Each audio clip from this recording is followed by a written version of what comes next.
Before we dive in, make sure to subscribe to my channel for more unbelievable stories like this.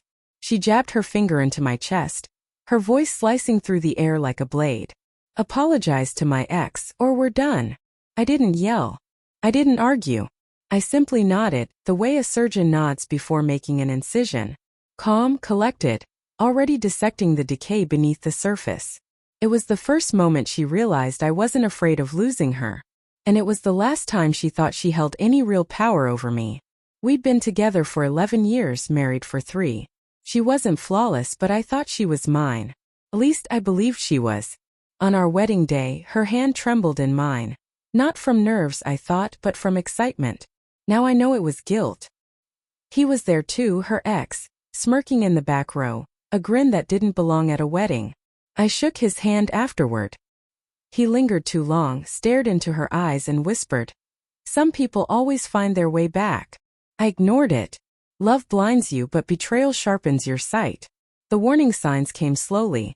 Late nights at work, muted phone calls, her scent lingering after midnight showers. I'm not a man of drama. I don't scream or throw things. I record.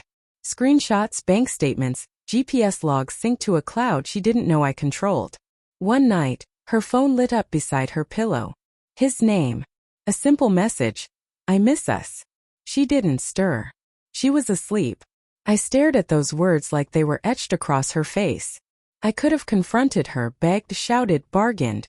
Instead, I let the text embed itself in my mind. It was the first time I felt cold enough to become precise, to sharpen. I learned everything.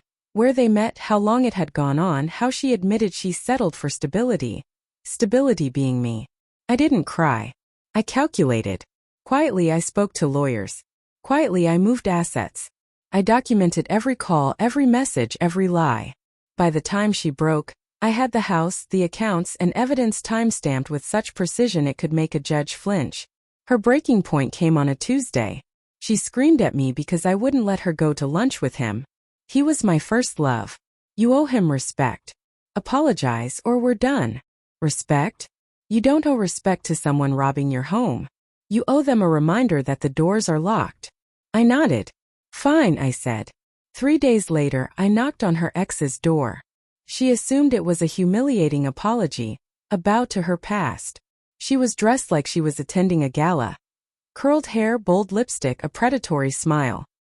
He opened the door, his wife beside him, arms crossed, suspicion already written across her face.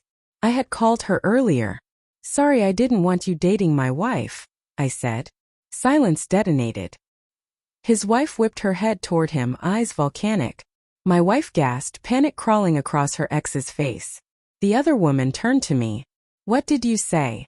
I handed her a meticulously organized folder. Screenshots, hotel receipts, photos they thought they deleted. She didn't speak or cry. She simply slapped him, a sound sharp enough to echo down the hallway. My wife reached for the papers, trembling.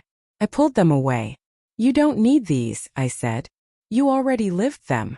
Her face reddened. She tried to speak, but the words drowned in humiliation. I walked past the living room, past their framed family photos, and sat on the couch. "Let's talk," I said to his wife. She sat beside me, shoulders rigid, fury simmering. I laid out the timeline, the meetings, the lies, not with anger but with clarity. Every word a blade she deserved to wield. Meanwhile, my wife and her ex brawled in the kitchen. Voices rising and falling like a dying heartbeat. Doors slammed, glass shattered. When he tried to approach me, I lifted my phone. "You might not want to touch me," I said. "Lawyers hate messy fingerprints." He froze. I stood. His wife stood with me. We left them screaming at each other. Divorce moved quickly. Evidence outweighs tears.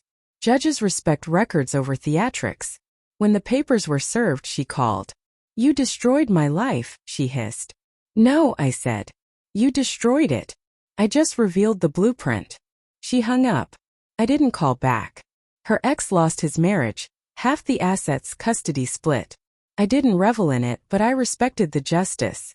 Somewhere in the wreckage, my wife tried to reclaim dignity. Last I heard, she moved back with her parents.